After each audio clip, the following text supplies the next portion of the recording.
Welcome to the 1 Minute Apologist. If you had 1 minute to be able to unpack for the audience, we interview the world's leading apologists to provide credible answers to curious questions.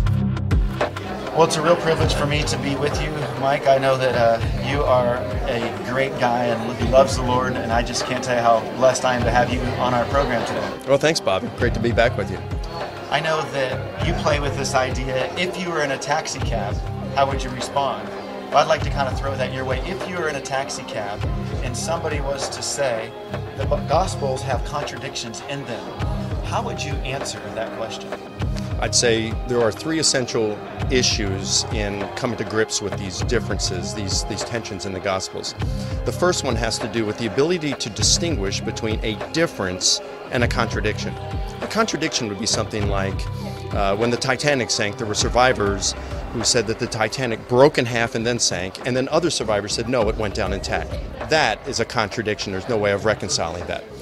A difference would be something such as, I come home and my wife said, you wouldn't believe this, an hour ago a guy shows up at the door and from Publishers Clearinghouse and he gives me a check for $15 million. But then an hour later she's talking to her mom and says, you wouldn't believe this, but a little while ago, two guys show up at my door. One gave me this check for $15 million, the other's videotaping the thing saying I'm going to be on television. That's a difference. It's not a contradiction. One contained more information, the other was not exhaustive. Many of the differences we have, or alleged contradictions in the Gospels, are actually differences and not contradictions. The second issue that we would look at is to understand the genre or literary type of the Gospels, because they're according to greco-roman biography, and just like in much of today's literature, there were certain literary liberties that were allowed. Time compression, lack of precision when it came to minor chronological details, and such as the temptations of Jesus in the wilderness. Matthew and Luke, one of them inverts the second and third. We wouldn't regard that as a contradiction. We would say that that's a difference. It really doesn't matter the chronology, it's something like that. Again, most of them can be looked at as understanding the genre, the literary type of the Gospels, rather than contradictions.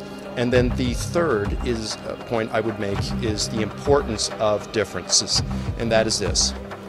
I don't see any direct contradictions in the Gospels, but let's just suppose for a moment that there were.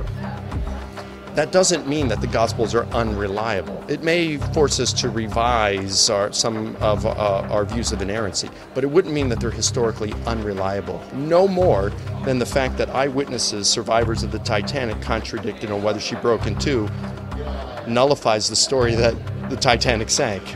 So putting this all in perspective, we see that this really doesn't at all call into question the historical reliability of the Gospels.